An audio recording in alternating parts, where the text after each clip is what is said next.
Most importantly, if you were to ask me who I really am, I would say um, I'm a Christian, um, a child of God, known by Jesus, and it's kind of profoundly shaped my life and how I see cultures and people and even nations and sort of um, just interacting with people who are very different from me. Hi, my name is Dennis, and you're going global. Who is Dennis? Well, I am a 24-year-old Indian-born guy from Kerala, India, originally. I'm doing a master's program here at Brody Medical School in the Biomedical Sciences Department. It's my second year, and it's been challenging, uh, but yet it's been a lot of fun as well. I've been learning a lot of awesome things. Um, but basically, I'm from Kerala, India. I was born there. I grew up more than half my life in a place called Muscat, Oman. And I moved to North Carolina, Smithfield, North Carolina, when I was 11, around 2002, and I've been in the state ever since. So kind of see myself as a hybrid of different cultures and experiences. Paint a little picture of India for us. India. So India is it's an awesome place. Now I haven't fully explored India myself, but um, I'm from the very southernmost part of India, and it's really beautiful. The state I'm from is it has a nickname of God's own country. People there are beautiful. You find every color and shade in terms of skin tone. You find really white, fair people who almost look like they're Caucasian, to completely dark. And then you have the East Asian, sort of on the eastern part of India, who look like they're from the eastern, from like China or from the eastern part of Asia. So you have all sorts of diversity in terms of just skin tone itself. But then if you look at like the states, there's 28 different states, and every state has a different language. So each state almost has its own unique culture and food and cuisine. And So tell us, when did you come to America, and tell us a little bit about that transition. yeah, um, so I was around 11. I grew up, most of my life in Oman, Muscat, Oman, and it's a 2-hour plane trip across the Arabian Sea from Kerala, India. It's an oil-rich country, so pretty much, everything it's pretty nice. If you work at a certain level, at a certain job level. So my mom was a nurse and she was working there.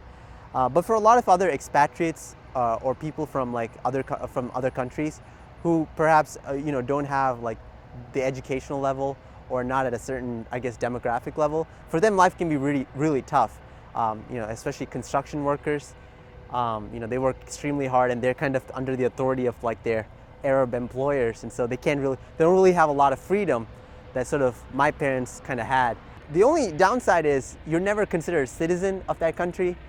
You're always considered a foreigner, no matter how long you've been there or sort of the productivity you've had to that culture and society. You will never be considered like a citizen of that country.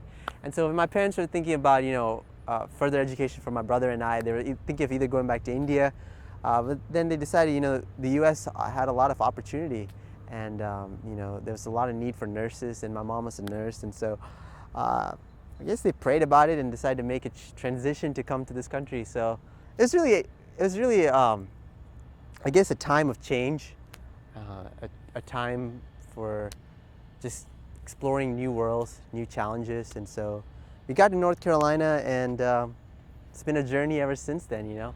So what is the big difference between the two cultures, you feel?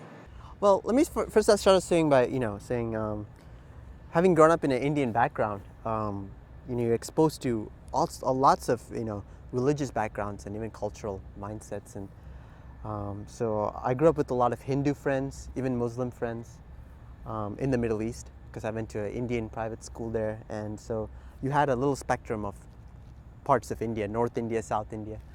So that was really amazing growing up, being exposed to all these different cultures, and even we had some interactions with local Arab people, but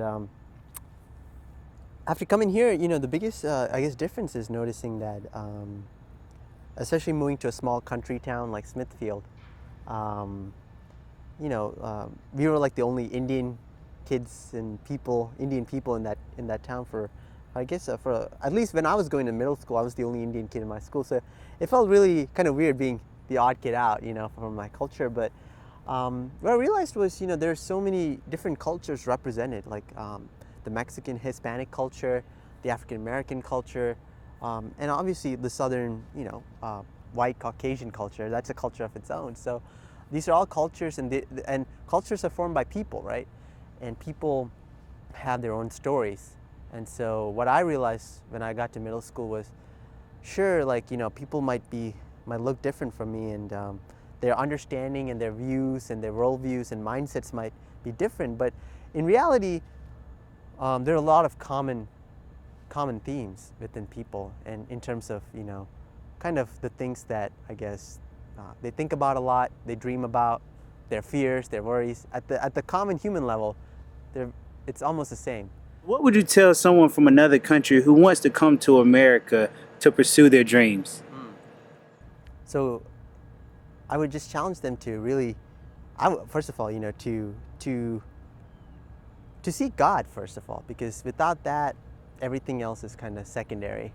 And the second thing would be to just look around where they're positioned in life right now and see the room and places where God can use them. And if it's a real desire and a dream and a calling to come to America, I think it's great, but it has its own set of challenges. But just like pursuing anything, there can be pluses and minuses. But I would say the first and foremost thing would be to seek God and to trust Him, and to keep that as your real dream and passion, and then to let that kind of fuel any kind of step that you decide to take, whether it's going to a particular country or pursuing a particular vocation or career, because all those things are good, but at the end of the day, if you let those things define you and become who you are, and if those things actually end up failing you, you kind of are in a sticky place, right? You left all your family, you left people that you love, just to because you're so focused on getting to a place of a dream that you have. And while you can accomplish quite a bit, if you let that become who you are, you miss out on a lot of life and the beauty that God has made around you, and kind of put you on earth to live for. How important is faith to you? Critical. I mean, it shapes everything that I see.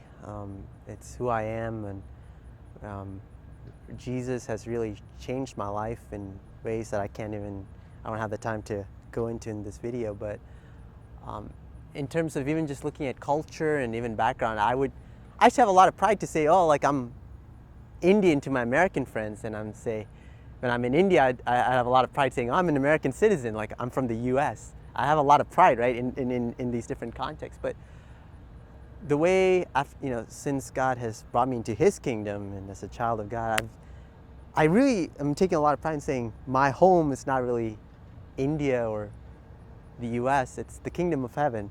And there, I will be surrounded by crowds of people of every tongue and tribe and language and nationality, all united in one goal to worship God forever in this amazing place called the kingdom of heaven. And so if I had a passport, that would be my main identity of who I am and kind of where I'm going.